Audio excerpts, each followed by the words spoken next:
अस्सलाम वालेकुम my dear students, कैसे हैं आप सब लोग? ठीक हैं स्टूडेंट? जैसा कि ये बिजनेस मैथ का लेक्चर जारी हो सारी है, 2023 का पास पेपर है फेडरल बोर्ड का, उसका सेक्शन सी में शुरू करने जा रहा हूं। चैनल को सब्सक्राइब कर लीजिए और बेल आइकन को क्लिक करिए।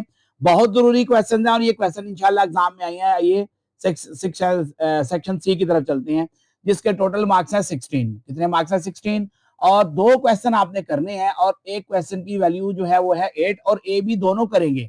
ये ए बी दोनों करेंगे तो एक क्वेश्चन बनेगा। ये नहीं करना ए इसका कर लिया बी इसका कर लिया, ऐसा काम नहीं करिएगा। ओके, तो आपने क्या करना है, ये थोड़ा सा मैंने वर्क किया हुआ था इसके ऊपर ताकि आप लोगों को फ्लुएंट तरीके से मैं काम करा सकूं। ये मैं खत्म करूंगा। हाँ जी, तो इस तरह से ये जनाबे वाला आपका ये फिनिश हो गया। ओके, तो आइए क्वेश्चन नंबर 3 करते हैं। When a number is added 2/3 of itself, कहता है जब एक नंबर ऐड किया जाता है उसी के 2/3 में तो रिजल्ट आता है 45। मतलब वो ये कहना चाह रहा है, नंबर का हमें नहीं पता तो हम लेट करेंगे एक्स। कहता है जब एक्स में ऐड किया जाता है 2/3 ऑफ इटसेल्फ, यानी 2/3 ऑफ एक्स, 2/3 कहते हैं 2/3 को, ऑफ एक्स। कहता है रिजल्ट आता है 45, तो ये किसके इक्वल होता है? 45। रिजल्ट को 40 इज इक्वल टू के बाद लिखते हैं। फाइंड द नंबर, कहता है नंबर फाइंड करिए। क्या कहता है? नंबर फाइंड करिए। तो जनाब देखिए जरा क्या होगा। ये क्वेश्चन नंबर 3 है और उसका ए पार्ट है। क्वेश्चन नंबर 3 का ए पार्ट, ठीक है। कहता है एक नंबर लें, late the number is x, late the number is x. तो वो कहता है अगर उस नंबर में प्लस करें 2/3 इटसेल्फ, इटसेल्फ मैंने उसी का, तो रिजल्ट आता है 45। तो कहता है find the number, find the number, find the number मतलब एक्स मालूम करिए। ठीक है, ये इक्वेशन मैंने खुद बनाई है, ये देखें, इससे इसकी मदद से ये इक्वेशन बनाई है। क्लियर हो गया? अब आप देखिए जरा प्लीज गौर से देखिएगा। इसको हम करते हैं खुद से, x/1 प्लस 2x/3। ये 2 के साथ साइड पर जो x है ना, ये 2x ही है, ओवर 45। ओके, उम्मीद है समझ आ रही है आपको। अब आप क्या करेंगे, इसका एलसीएम ले लें। 1 और 3 को मल्टीप्लाई करने 3 आता है, 3 को 1 पर डिवाइड करें 3 आएगा, और जो 3 आएगा उसको ऊपर वाले x से मल्टीप्लाई करने तो 3x आ गया। प्लस 3 को 3 पर डिवाइड करें, ये देखें 3 को 3 पर डिवाइड करें 1 आएगा, 1 को 2x से मल्टीप्लाई करें तो 2x आ जाएगा, इज इक्वल टू 45। इसको भी ओवर 1 खुद से कर लें, खुद से ही, क्योंकि बटा बना लेंगे ना, फ्रैक्शन बना लेंगे ना, बहुत इजी हो जाएगा काम करना आपके लिए। फिर देखिए जरा गौर से प्लीज, ये जरा देखिए, ये आ गया 5x। क्यों आया? 3 + 2 5 होता है भाई, ओवर 3 ओवर 45 ओवर 1। इनको इस तरह मल्टीप्लाई कर लें, क्रॉस मल्टीप्लाई कर लिया तो ये आ गया 5x, और 5x को जब इधर मल्टीप्लाई किया तो आई थिंक सो ये 135 आता है। 3 5 बार 15, 3 4 बार 12 और 13, ओके 135। ओके हो गया। अब क्या करें, x को इधर रहने दीजिए और 135 को 5 पर डिवाइड कर दीजिए, तो ये आ गया 5 2 10, 3 आ गया आपका, क्या बोलते हैं 13, ये 35 हो गया, 5 7 35। आप कैलकुलेटर से करिएगा, मैं जुबानी कर रहा हूँ। ठीक है, तो अब मैं ये आपको सारा का सारा क्वेश्चन दिखाऊंगा। क्वेश्चन फिनिश हो गया, ए पार्ट, ए पार्ट हो गया जी फिनिश। ये आपके सामने पूरा ए पार्ट था। Let the number is equal to x, x plus 2/3x is equal to 45। फिर हमने x/1 खुद कर लिया, यानी बटा खुद बना लिया, ताकि ये दोनों एक जैसी शक्ल के हो जाए, ये दोनों एक जैसी शक्ल के हो जाए। सॉरी, मैं जूम करना चाह रहा था, जूम आउट हो गया। ठीक है, x/1 प्लस 2x/3 हो गया। फिर हमने क्या किया, ये देखिए, फिर हमने किया ये 1 और 3 का क्या ले लिया, जुजाफिकल ले लिया, एलसीएम ले लिया इन दोनों का, तो वो 3 आ गया। 3 को 1 पर डिवाइड किया, 3 है, इसको 1 पर डिवाइड करें तो 3 आंसर आता है ना। 3 को x से मल्टीप्लाई कर दिया तो 3x आ गया। इसी तरह 3 को 3 पर डिवाइड किया तो 1 आंसर आता है, तो 1 को ऊपर वाला 2x है उससे मल्टीप्लाई किया तो 2x आ गया। 3x plus 2/3 is equal to 45 and so on. इस तरह से 27 आपका ये आंसर आ गया। तो इसको आप नोट कर लें, थोड़ा सा नोट करना है रोक के। तो मैं थोड़ा सा जूम आउट करता हूं ताकि आपको सारा क्वेश्चन सही नजर आए, तो इसे नोट करना कर लीजिए पॉज करके। मैं अगले क्वेश्चन पर जाने लगा हूं, क्वेश्चन नंबर 3 का पार्ट बी। जी, क्वेश्चन नंबर 3 का पार्ट बी क्या बोलता है, कहता है solve the following system of equation by using Cramer rule. कहता है क्रैमर रूल के तहत जो है इसको आपने सॉल्व करना है। तो पहले इसको इधर ही मैं अरेंज कर लेता हूं, ये अरेंज नहीं है इक्वेशन, ठीक है, क्रैमर रूल है, ये मैट्रिक्स में से आया है। ठीक है जी, तो इसको पहले अरेंज करते हैं। लिखा है 4x is equal to y plus 13। ऐसा नहीं होता, ये होता है 4x, y को इधर ले आए, माइनस वाई और इज इक्वल टू 13। क्या किया हमने जो वेरिएबल वाले थे ना, वेरिएबल वाले जिनके साथ अल्फाबेट था उन्हें एक साइड पर कर लिया, जो कांस्टेंट थे जो यानी सिर्फ नंबर थे उन्हें दूसरी तरफ करना है। इसी तरह इधर भी करेंगे काम, इधर भी करेंगे। 3x है, इधर लिखेंगे 3x और y वाली रकम उठा के इधर लेकर आएंगे। ये है 6 minus 6 is equal to 2y, 2y को इधर ले आएंगे तो माइनस 2y हो जाएगा, इज इक्वल टू ये माइनस 6 है, ये उधर जाके सिर्फ 6 हो जाएगा। भाई क्लियर है या नहीं क्लियर? अब ये एक प्रॉपर जो है क्या बन गई, प्रॉपर इक्वेशन बन गई अब हमारी। भैया क्लियर है या नहीं क्लियर? बस जल्दी से बता दीजिएगा कि क्लियर है। ओके डन है जी, क्लियर है। आइए पेज की तरफ चलते हैं जहां पर हमने अब इसे सॉल्व करना है। Question number 3 part B. क्या इक्वेशन बनी थी जो हमने अभी अभी बनाई? वो बनी थी 4x minus y is equal to 13 और फिर बनी थी दूसरी 3x minus 2y is equal to बनी थी 6। क्लियर हो गया? क्रैमर रूल के तहत हमने इसे सॉल्व करना है, ये ध्यान में रखिएगा। तो हम इसको नाम दे देते हैं, इसका ना मैट्रिक्स बनाते हैं कुछ इस तरह से, इसको नाम देते हैं ये डी, फर्ज कर लें डी है, इसका नाम डी रख दिया पूरे का। अब इधर से क्या करेंगे हम, सुनिए। अब हमने मैट्रिक्स जब बनाना है तो हमने सिर्फ और सिर्फ क्या लेना है, कोएफिशिएंट लेने हैं बस वेरिएबल्स के,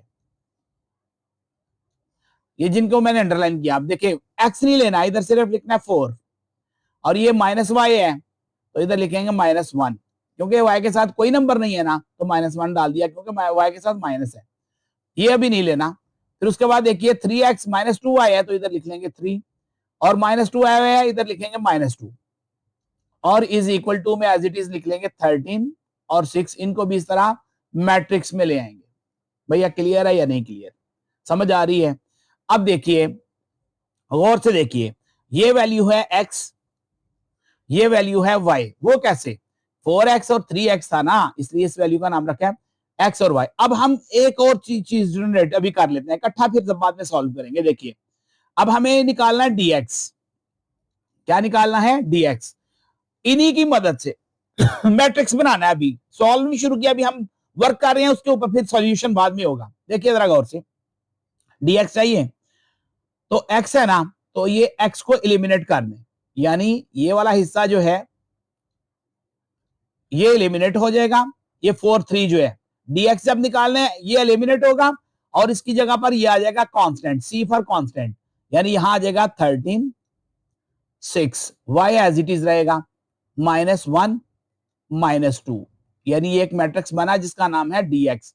अभी हमने मैट्रिक्स बनाना है, उसका नाम रखना है हमने dy जी। जिस तरह dx कैसे बना है कि x का कॉलम हमने एलिमिनेट किया, खत्म किया, उसकी जगह पर ये वाला c लिख दिया, c, और y का एज इट इज रहने दिया। इसी तरह हम dy जब बनाएंगे तो अब हम x का कॉलम सेम रहने देंगे 4 3, अब y को एलिमिनेट करेंगे क्योंकि dy y को खत्म कर देंगे और उसकी जगह ये कांस्टेंट लिखेंगे 13 और 6। क्लियर हो गया स्टूडेंट? ये जब हमने काम कर लिया तो समझ लीजिए तकरीबन 70% हमारा काम हो गया। अब बहुत इजी है। अब क्या करेंगे, अब इन सब के डिटर्मिनेंट लेंगे। पहले डी का डिटर्मिनेंट लेंगे, सिंपल डी का, ये डी का डिटर्मिनेंट ले रहे हैं हम, इस तरह डी का डिटर्मिनेंट इसको बोलते हैं। ठीक है, तो ये कैसे आएगा, 4 मल्टीप्लाइड बाय -2 लिखेंगे, 4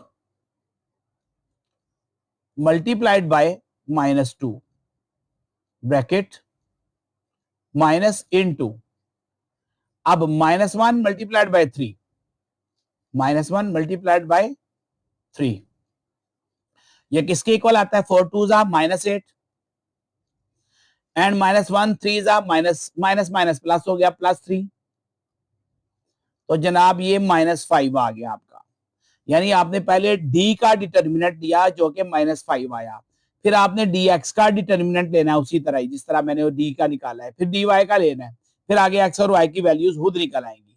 चलिए ऊपर चलते हैं। हाँ जी, अब हमने ले रहे हैं किसका डिटर्मिनेंट, dx का डिटर्मिनेंट इज इक्वल टू, जरा देखिए इसको इससे मल्टीप्लाई करिए, 13 multiplied by -2 minus into -1 multiplied by 6। Done हो गया जी। अब इसको सॉल्व करते हैं। 13 2 बार 26 -26 -26 और ये आ गया माइनस माइनस प्लस, ये वाले माइनस माइनस प्लस हो गया, plus 1 6 6 is equal to -20 answer आ गया इधर। यानी dx का आंसर आ गया -20, d का आंसर आ गया -5। मसला हल हो रहा है बहुत आसानी से। अब हमने निकालना है क्या, dy का डिटर्मिनेंट।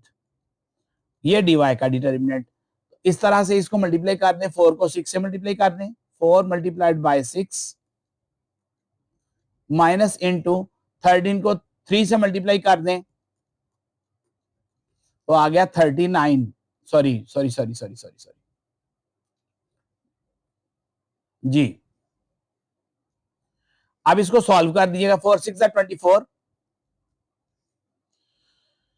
ठीक हो गया। और 24 में से -39, 13 3 39 होता है, इज इक्वल टू आंसर में क्या आएगा जी, -15। कैलकुलेटर से जल्दी जल्दी कैलकुलेशंस करते जाइए। अब हमें डी का डिटरमिनेंट मिल गया, डिफरेंट कलर से लेना चाहूंगा जी। डी का डिटरमिनेंट मिल गया, ये है डी का डिटरमिनेंट। फिर हमें डी एक्स का डिटरमिनेंट मिल गया जो कि -20 आया, जो कि डी वाई का डिटरमिनेंट मिल गया जो -15 आया। अब इनकी मदद से हम, इन तीनों आंसर्स की मदद से हम रेस्ट क्वेश्चन, बाकी क्वेश्चन सॉल्व करेंगे जिसमें एक्स और वाई की वैल्यूज निकाली जाएंगी। चलिए जी, एक्स की वैल्यू अब हमने निकालनी है और उसका फार्मूला है D x determinant over D determinant. D x determinant हमारा क्या आया है, -20 और डी का डिटर्मिनेंट क्या था, -5। तो आंसर आ गया 4, यानी एक्स की वैल्यू क्या निकल आई, 4। इसी तरह से डी वाई, वाई की वैल्यू अब निकालनी है। वाई की वैल्यू का क्या है formula, D y determinant over D determinant is equal to -15 over -5। Okay, तो ये आंसर आ गया 3। ठीक हो गया। कैसे, माइनस माइनस से कट गया, 5 1 जा 5, 5 4 जा 20, तो ये 4 आ गया।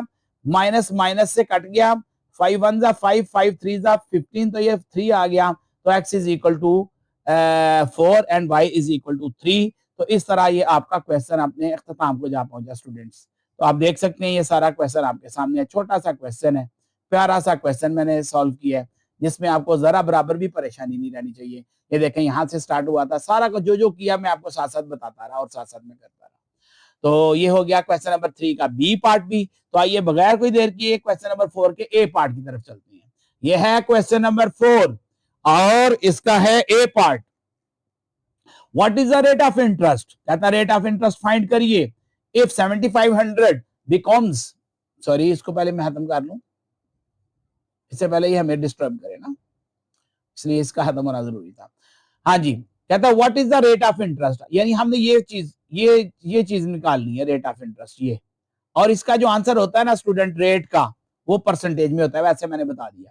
इफ 7500 बिकम्स 9000, कहता है अगर हम 7,500 रुपया दें तो ये हमारा कितना बन जाए, 9000 बन जाए, इंटरेस्ट डाल के 9000 बन जाए। कहता है इफ 7,500 बिकम्स 9000, कि अगर 7,500 7,500 बिकम्स 9,000, कितने सालों में बने ये, 15 सालों में। तो ये टाइम आ गया कंपाउंडेड एनुअली। तो इसका मतलब है यहाँ कंपाउंड इंटरेस्ट का फार्मूला लगना है। किसका लगना है फार्मूला स्टूडेंट्स, कंपाउंड इंटरेस्ट का। तो आइए बगैर कोई देर की आगे बढ़ते हैं, नए पेज की तरफ चलते हैं। क्वेश्चन नंबर 4 है और पार्ट ए है। मैं देख लूं पार्ट ए ही है ना, कुछ और तो नहीं है। हाँ पार्ट ए है, क्योंकि बड़ी तेज सॉल्व करना होता है और बहुत चीजें फोकस करना होती हैं। यहाँ पे मसला ये है कि प्रिंसिपल गिवन है, असल ज़र, यानी कि अगर हम असल रकम इतनी दें और वो कितनी बन जाए, 9000 बन जाए, और कितने टाइम में बन जाए, 15 सालों में बन जाए। और फाइंड क्या करना है हमें, इंटरेस्ट। हमें ये जानना है कि कितने % सूद पर हमें कुछ रकम मिले तो हमारी ये रकम 9000 बने। तो है ये कौन सा क्वेश्चन, कंपाउंड इंटरेस्ट वाला, कौन सा, कंपाउंड इंटरेस्ट वाला। तो उसके लिए पहला फार्मूला लगाएंगे अमाउंट का, amount is equal to P into 1+r power N. Power N का मतलब है, अब मैं आपको बताता हूं, ए फॉर अमाउंट जो कि ये गिवन है 9000, पी फॉर प्रिंसिपल जो कि ये गिवन है 7500, 1+r हमने फाइंड करना है, 1 तो फार्मूला का है, एन मैंने नंबर ऑफ ईयर्स, ये गिवन है 15। स्टूडेंट क्लियर है? तो आइए अब क्या करेंगे, अब ये काम करेंगे हम कि ये जो 7500 है इसको इधर ले आएंगे और इधर आके ये डिवाइड हो जाएगा, इधर आके क्या हो जाएगा, डिवाइड। ओके, तो अब हम ये ले आते हैं इधर, ये है 9000 डिवाइडेड बाय 7500 और ये अकेला रह जाएगा 1+r और पावर 15 या रेज टू पावर भी बोलते हैं या पावर भी बोलते हैं वगैरह वगैरह। अब 9000 को 7500 पर जल्दी डिवाइड करिए तो आपका आंसर आएगा 1.2 बस, और इधर उसी तरह आ जाएगा 1+r रेज टू पावर 15। अब आगे सॉल्व करने के लिए हमें इस 15 को इधर से फिनिश करना है। जब हमने इस 15 को फिनिश करना है तो हमें 50th स्क्वायर रूट लेना पड़ेगा। क्या लेना पड़ेगा, 50th square root on both sides. ये मैं इधर आपको क्लियर करता हूं कैसे। ये देखिए, हमें लेना पड़ेगा 50th square root on both sides, ये इसको बोलते हैं 50th स्क्वायर रूट, ऐसे लिखना है और इसके अंदर 15 लिख देना। क्यों करना है ये सारा, ये मैं आपको तफसील से बताता रहूंगा साथ साथ, ताकि इधर से ये 15 खत्म हो, क्योंकि 15 इधर कोई काम नहीं करेगा, हमें डिस्टर्ब करेगा, तो उसके लिए हमें 15th स्क्वायर रूट लेना पड़ेगा। ठीक है, और ये रूल है मैथ का, फाइनेंस के मैथ में पर्टिकुलरली, और एक साइड का नहीं लेना पड़ेगा, दोनों साइड्स का। तो इधर लिखेंगे taking 50th square root of both sides. Okay, तो इधर लिखेंगे 50th स्क्वायर रूट्स और अंदर लिख देंगे 1.2 और इधर लिखेंगे 1.1 minus are, 1+r, 1+r raise to पर 15 रेज पर 15 है उसका अपना है, तो इधर 15 लिख देंगे। अब ये करने का फायदा क्या होगा ये भी मैं बताता हूं आपको। अब ये होगा कि देखें ये 50th स्क्वायर रूट, चलें इनको मजीद सिंप्लीफाई करते हैं। अब ये टेकिंग 50th स्क्वायर रूट आप बोथ साइड्स ले लिया ना, 50th रूट कहेंगे, स्क्वायर रूट नहीं बोलेंगे, 50th रूट। अब देखिए इसको सिंप्लीफाई करते हैं तो कैसे करेंगे, 1.2 1/15, यानी ये रूट खत्म किया और ये रूट की वैल्यू अगर 15 है तो वो 1/15 आ जाता है, अगर 5 है तो 1/5 आ जाता है, 2 है तो, अगर हाली है तो 1/2 आता है, अगर 3 है इधर लिखा हुआ इंडेक्स में तो 1/3 आ जाता है। अभी 15 लिखा हुआ इंडेक्स में, इसके साथ तो 1/15 इस तरह आ गया। और सेम यही काम इधर भी कर दें, 1+r पावर 15 उसका अपना है और ये रूट टूटेगा तो इसके साथ आ जाएगा मल्टीप्लाइड बाय 1/15, जिस तरह इधर भी 1/15 आया था रूट को फिनिश करके। चलें जी आगे चलते हैं। आगे ये क्या करेगा, 15 से कट जाएगा, तो ये आ गया 1.2 और यहां तो काट नहीं हम सकते, लिहाजा 1 को 15 पर डिवाइड कर लें। कैलकुलेटर पास है, जल्दी से करें, आप भी कैलकुलेटर निकालिए, मैं भी निकालने लगा हूं। तो 1 लिखेंगे, 1 डिवाइडेड बाय 15, ताकि हमें पता चल सके कि हमारा आंसर क्या आता है, इज इक्वल टू 0.0666666667। तो ये आता है 0.06666667 इज इक्वल टू, यहां सिंपल आ गया 1+r बस, क्योंकि वो 15 होके कट चुका है। वो मुझे उम्मीद है कि समझ आ रही है। अब 1.2 का रेज टू पर 0.0667 लेने के लिए दोबारा हमें कैलकुलेटर की तरफ जाना होगा, तो इधर से हम इसे खत्म करते हैं। हमें चाहिए किसका, रेज टू पर 1.2 का। आप भी अपने कैलकुलेटर पर देखिए, इस तरह की अलामत जहां बनती है वो ले लीजिएगा। तो लिखेंगे 0.066666666667, तो ये आता है 1.0122। क्या आता है, 1.0122, 1.0122 2 बस इतना ले लें, is equal to 1 plus R. ये मसला हमारा हल हो गया। ये क्लियर हो गया या नहीं? अब ये आप आगे देखिए क्या होगा जरा गौर से। अब यहां से 1 उठाएंगे, वो इधर आके माइनस हो जाएगा, ये आ जाएगा 1 minus 1.0122 minus 1 is equal to सिर्फ अकेला आर रह गया। अब आप देखिए -1 में से 1 निकल गया, पीछे सिर्फ क्या बच गया 0.0122 इज इक्वल टू आर। तो अब हमने क्या करना है, रेट निकालना है, तो परसेंटेज में होता है, शुरू में मैंने बता दिया था 0.0122 मल्टीप्लाइड बाय 100। तो आइए दोबारा कैलकुलेटर पर चलते हैं, ऑलरेडी हमारे पास जो है ये मौजूद है, -1 कर देंगे इसमें से,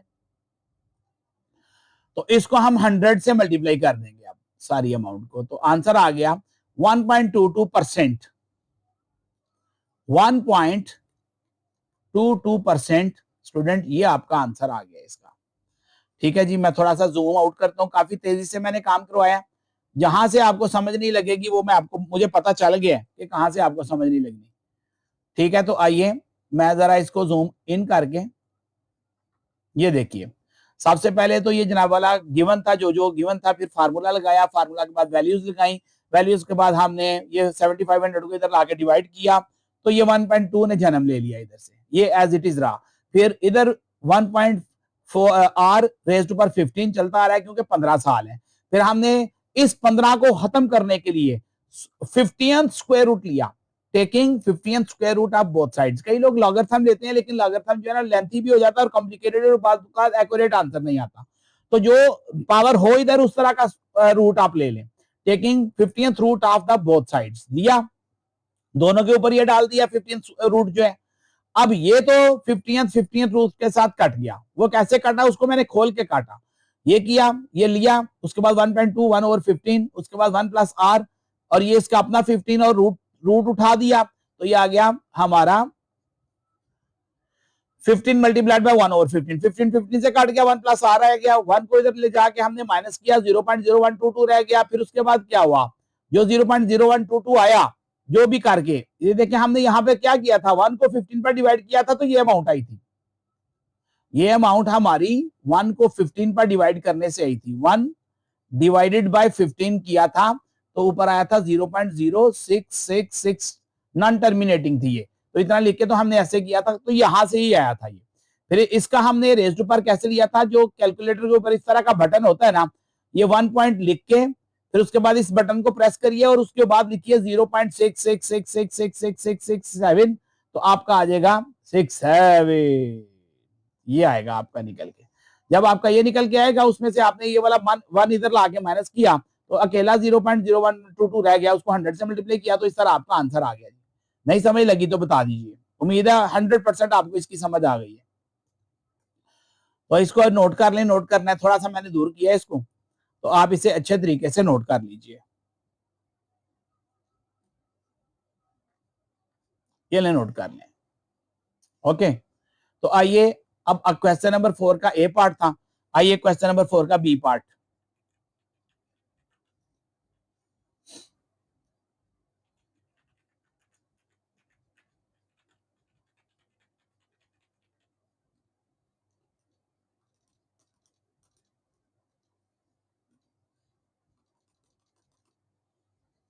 क्वेश्चन नंबर 4 का बी पार्ट की तरफ चलते हैं।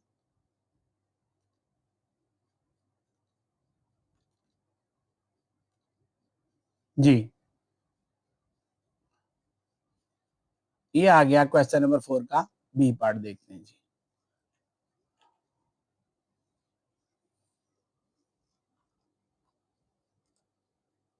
सॉरी फॉर लिटिल डिले, हो जाता है सॉफ्टवेयर में थोड़ा बहुत। जी, क्वेश्चन नंबर 4 का B part, solve the following. What is solve the following, इसको पहले मैं रेज कर लूं student. Solve the following expression, 100 100 111 और 1 2 3 4 टाइम 10 और 100 इनको क्या करना है, इन दोनों को हम क्या करेंगे, प्लस करेंगे, और जो आंसर इनका आएगा उसमें से इसको माइनस कर देंगे। ठीक है जी, तो देखते हैं कि कैसे करते हैं इसको। ठीक है,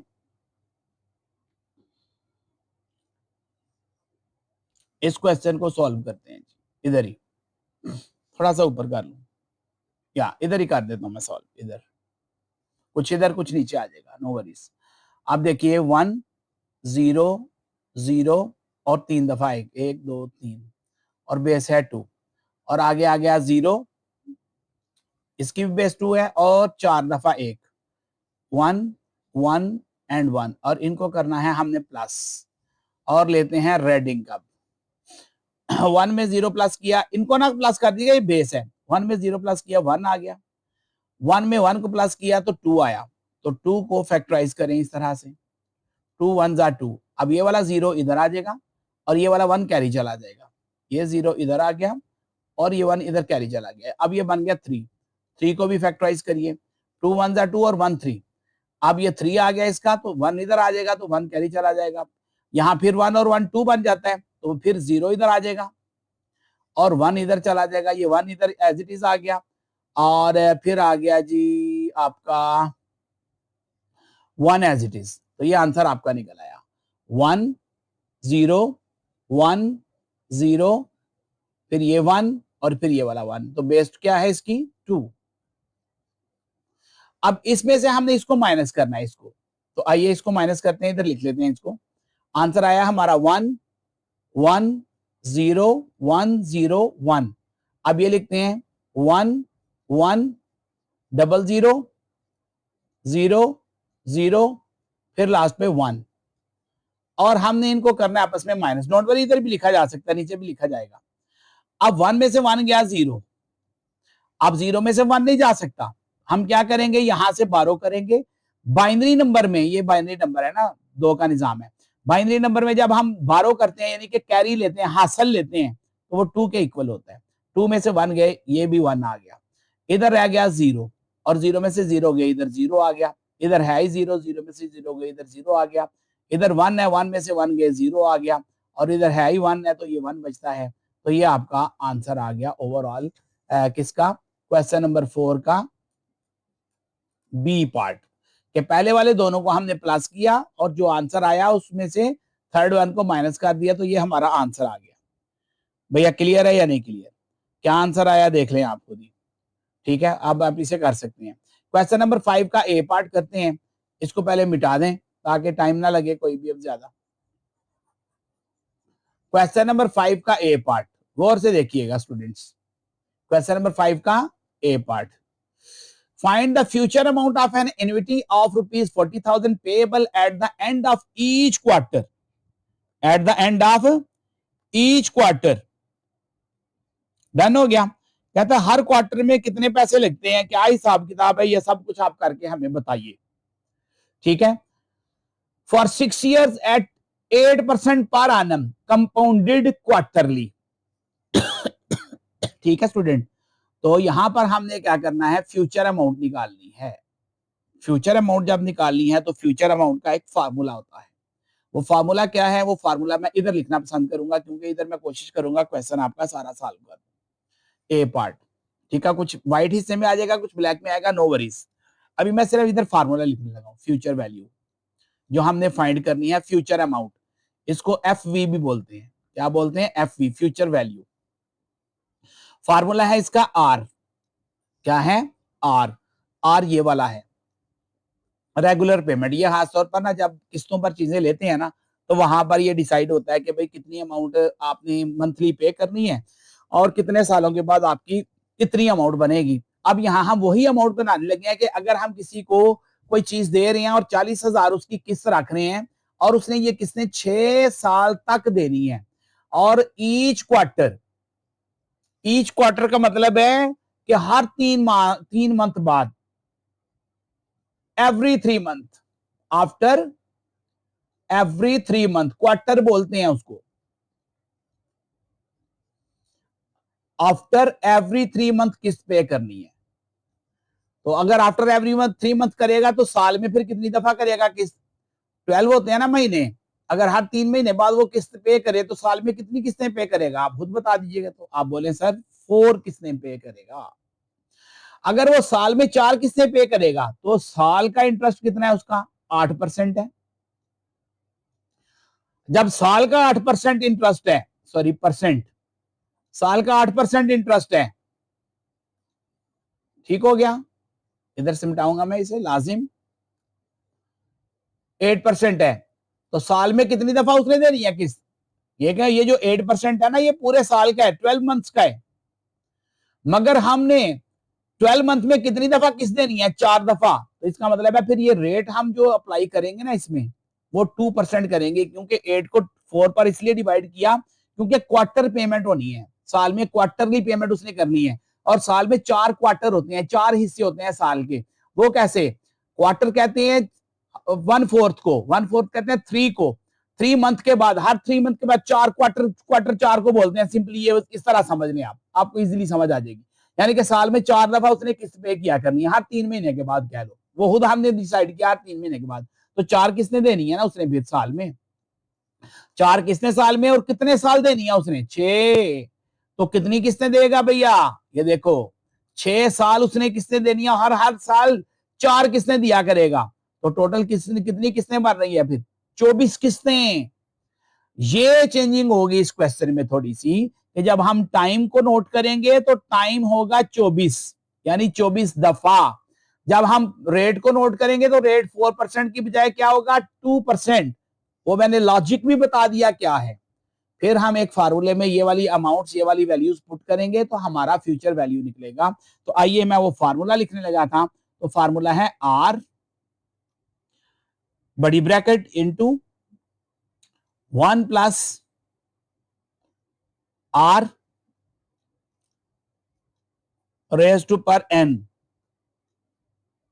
-1 ओवर रेट। भैया क्लियर है या नहीं क्लियर? बस ये बता दीजिए मुझे। ओके जी, वेरी गुड, क्लियर है आपको। ठीक है जी, चलते हैं इसके सॉल्यूशन की तरफ। इसके सॉल्यूशन की तरफ अब चलते हैं।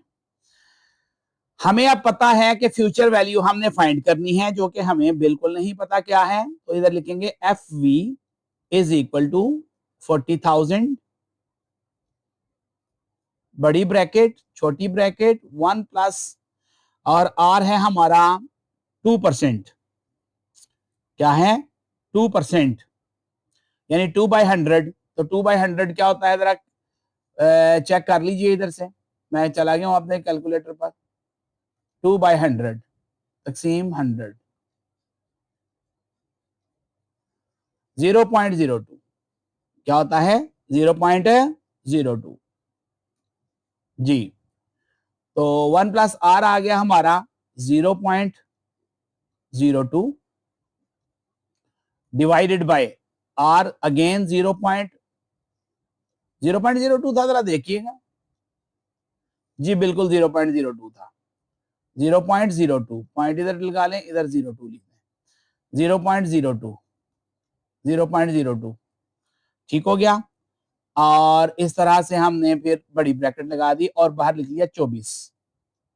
एन है ना इधर, ये एन,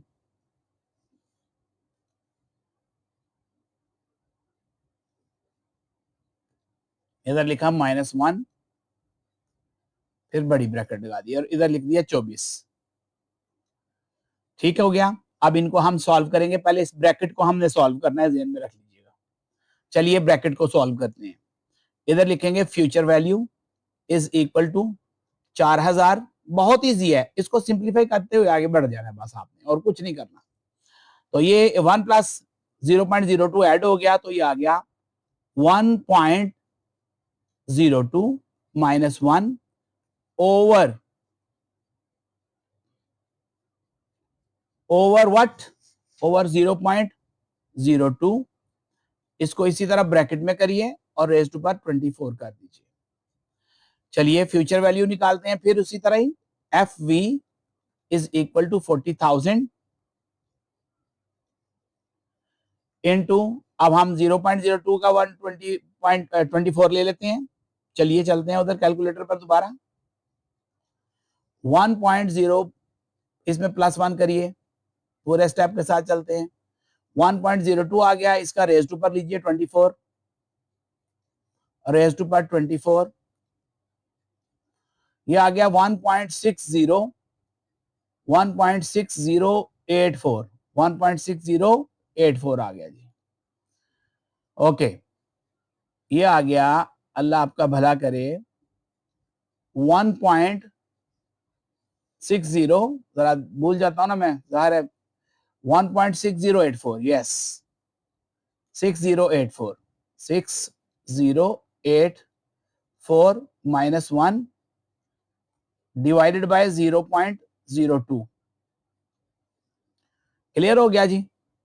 इस तरह से ये -1 ये वाला चला आ रहा है ना इसका, ये वाला -1 चला आ रहा है ये। अब आगे चलते हैं, फ्यूचर वैल्यू फाइंड करने जा रहे हैं, हम जा रहे हैं बस सॉल्यूशन की तरफ। 40,000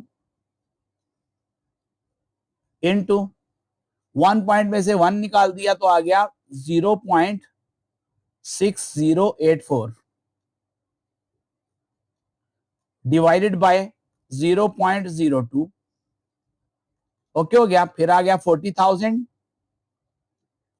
इनटू, अब इस अमाउंट को 0.6084 को 0.02 पर डिवाइड करने के लिए दोबारा कैलकुलेटर पर जाना पड़ेगा। ये देखिए, इसमें से हमने क्या किया, माइनस कर दिया 1, ये आ गया। इसको हमने डिवाइड करना है रेट पर 0.02 पर, 0.02 जैसे डिवाइड किया तो आंसर आ गया 30.42 30.42 जी बिल्कुल 30, ये 30 है 30.42। अब इससे इसको क्या करें, मल्टीप्लाई कर दें, तो आइए मल्टीप्लाई करते हैं। 40,000 से इसको मल्टीप्लाई कर दीजिए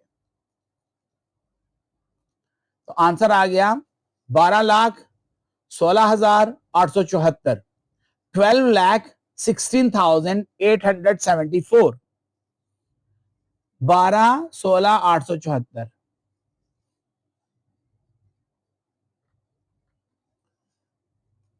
12,16,874, ये आपका आंसर आ गया राउंडेड फिगर के अंदर 12,16,874।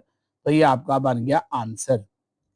यानी वो कोई भी चीज जो हमने खरीदी है किस्तों पर, जिसकी किस्त हमने देनी है 40,000 हर महीने और 6 साल तक किस्तें देनी है और साल में 4 किस्तें दिया करनी है क्वार्टरली, तो हम 6 सालों में 12,16,874 रुपए अदा करेंगे। और ये खासतौर पर जब गाड़ियां या कोई चीज इंस्टॉलमेंट्स वाली जितनी भी शॉप्स हैं जो कि इंस्टॉलमेंट पर चीजें देते हैं, बैंक वगैरह जितने भी हैं, वो इसी तरह से कैलकुलेट करते हैं।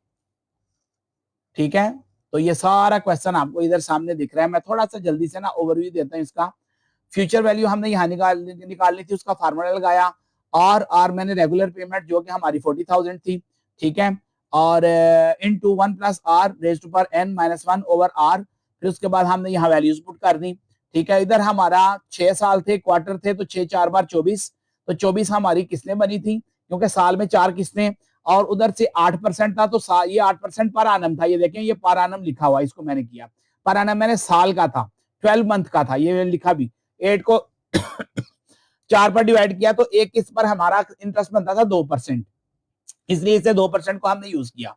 तो यहां पर हमने फार्मूला लिखने के बाद वैल्यूज पुट की हैं और ये सारा सॉल्व कर लिया। एक एक स्टेप मैंने आपको करवाया, गला मेरा बैठ गया, अभी भी इसका पार्ट बी है, तो ये मैं अभी आपको करके दिखाऊंगा पार्ट बी भी इंशाल्लाह अभी। तो देखते हैं कैसे करते हैं पार्ट बी। तो इसको पहले मैं मिटा लूं, ओके, इसको पहले मैं मिटा लूं, आप नोट कर लीजिए पॉज करके। ओके,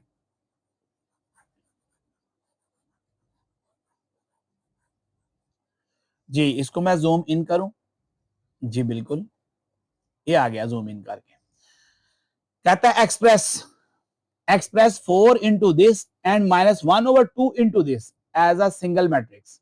कहता है इसको ना सिंगल मैट्रिक्स में आप लेकर आए, माइनस करना है इनको सिंगल मैट्रिक्स में लाकर। ओके, तो 4 इंटू दिस का मतलब है 4 को इन सबसे मल्टीप्लाई कर दो, तो ये बनता है, ये वाला मैट्रिक्स बनता है 4 1 जा 4, वेरी इजी, 4 3 जा 12, 4 1 जा 4, 4 4 जा 16, और माइनस करेंगे आप 1/2।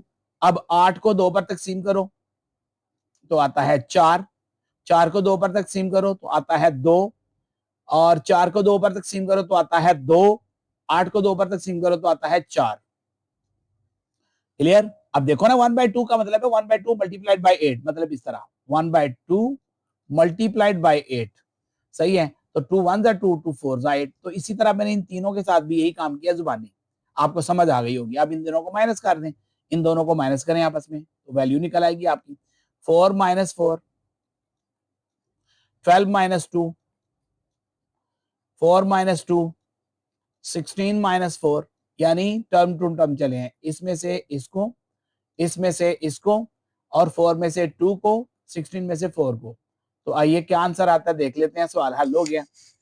तो ये आ गया हमारा 4 माइनस 4, ये आ गया 0, फिर 12 में से दोगे तो आ गया 10, फिर उसके बाद हमारे 4 में से दोगे तो 2 आ गया, 16 में से 4 गए तो 12 आ गया। तो ये जनाब इसका फुल आंसर आ गया। तो ये था क्वेश्चन नंबर 5 का पार्ट बी भी मैंने कर दिया। तो इस तरह सेक्शन सी जो था 2023 का, ये अपने इख्तिताम को जा पहुंचा। ठीक है, चैनल को सब्सक्राइब करिए, बड़ी मेहनत करनी पड़ती है सारा कुछ करने पर। आप बस ध्यान से देखिए, इन्हीं में से क्वेश्चन आने हैं सारे। बहुत शुक्रिया, खुदा हाफिज।